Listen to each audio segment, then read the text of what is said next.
This update brought to you by American Implement, indebted to the past, committed to the future. In a moment, Kansas Secretary of Agriculture, Dr. Jackie McClaskey. SNS Trailer Sales, with 2 locations in Ness City, Kansas, is where everybody goes to buy or rent trailers. They feature the all-new, all-aluminum Mauer grain trailer with all of the electric options, the easy-to-load detached trailers, and a huge stock of header trailers. At the west location, you'll find bumper poles, goosenecks, and oilfield specialty trailers, along with flat and utility beds for pickups. SNS Trailer Sales in Ness City and on the web, but remember, you do have to spell out the "and." When you've had a best friend for over 50 years, you develop a trust. And the Scot Co-op has been a trusted rural friend since 1957. A co-op keeps money in the area, doing business for and with their members. And that helps keep their hometown thriving with keeping money in the community. Scot Co-op is not just an elevator. It's the rural way of doing business. So, when you see an elevator, remember your friends at Scot Co-op. Experience matters. That's why Conestoga Logistics prides itself in having over 40 years of transportation knowledge and skill to serve you and your customers. With a fleet of certified drivers and late model equipment, exceeding their customers' expectations is an everyday goal. Fast, courteous, and professional service with an outstanding safety record. That's what you get when you contact Conestoga Logistics at ConestogaEnergy.com. Wulfgar Construction and Irrigation has been around a long time, and a lot of folks have trusted them to design, build, and service all sizes of commercial and on-farm storage for grain and equipment. Wulfgar is also known for their outstanding irrigation division, where they stock a complete selection of nozzles, regulators, drops, gear drives, electrical, and structure components. Looking for an electric motor? Wulfgar has a large selection in single and 3-phase. Next time, reach out to the pros who have decades of experience at taking care of business the right way. Wulfgar Construction and Irrigation. We're joined now by the Kansas Secretary of Agriculture, Dr. Jackie McClaskey, and we're in Garden City just wrapping up the hopefully first Ogallala Aquifer Summit. What are some of your takeaways? Well, first of all, it was very exciting to see folks from 8 states, all dependent on the Ogallala, to show up here in Garden City and really talk about the issues related to the Ogallala, but come with the intent that there's action in mind. It's not just about talk. It was really in a pretty packed 24 hours. I mean, it wasn't just kind of sit back and share stories. It was really almost an action plan. It was. There were folks from every state who showed up and talked about things they're doing in their state, whether it's individual farmers and ranchers and the things they're doing, local government officials and what they've done at that level, each state sharing about the things that they've been done. But the real key was learning from each other and then thinking about how, if we approach this issue with a regional partnership, how might we make greater progress. How good was it to have it in Kansas? It was great to have it in Kansas. When Governor Brownback issued the challenge for the governor's water vision, and we went out and talked to Kansans, they kept saying to us, what are other states doing and what are you guys doing to talk to other states? We should be bringing those states together. So having an Ogallala Summit was actually an action item in the vision and then became real through a grant effort put together by Colorado State and Kansas State. So being able to host that tied back to the vision, but it's also something that right from the beginning, the summit itself was a partnership. So what happens next?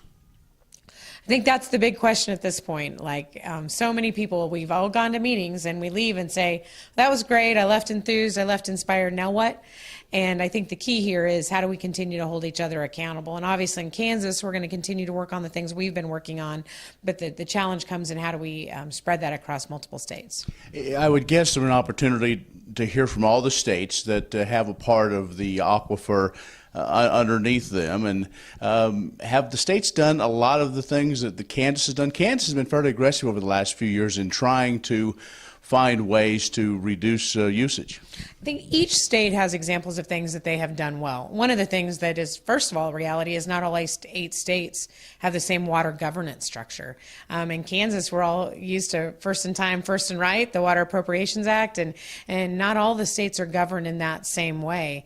So it's never going to be something where we can all come up with the same solutions, but each state has good stories that they can talk about. And most importantly, each state has farmers and ranchers that are stepping forward and saying, look at what I've done done to reduce water use on my farm or ranch. A couple of things in Kansas that have we've seen success are some of the farms that are using less water, as well as the local action, the LEMAs. Were those highlighted here? They were. We talked about our local enhanced management areas, which we are just going through the process of finalizing a nearly district-wide LEMA, and we now have another GMD board that is starting their approach towards a LEMA.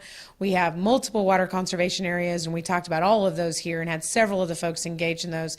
And then one of the things we highlighted a lot was the water technology farms, because those are really good examples of showing where folks have reduced water usage without impacting their bottom line in a negative way. And those are the kind of stories that we all need to be taking home and talking about more. All right, Secretary, thanks for your time. All right, thank you. Jackie McClaskey, the Ag Secretary in Kansas, has joined us.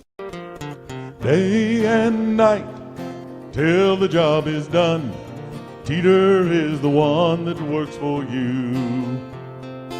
Fields of green reaching toward the sun. Teeter is the one that works for you. Teeter is the one.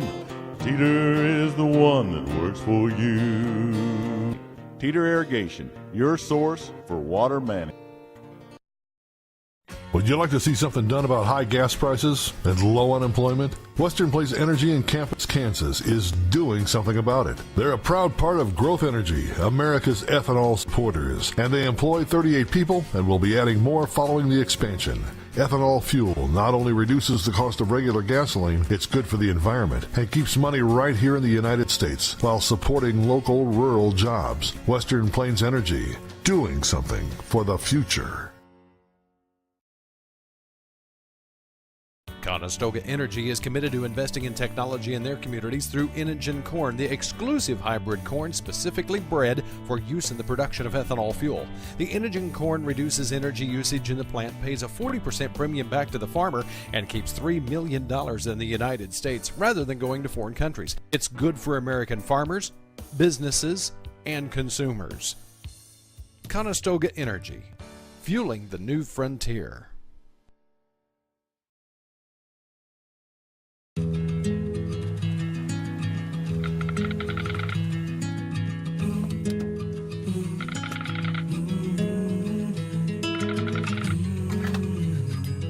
The cost of everything has gone up dramatically over the last 75 years. With one exception: keeping electricity affordable. Wheatland Electric, delivering energy for life, your Touchstone Energy Cooperative.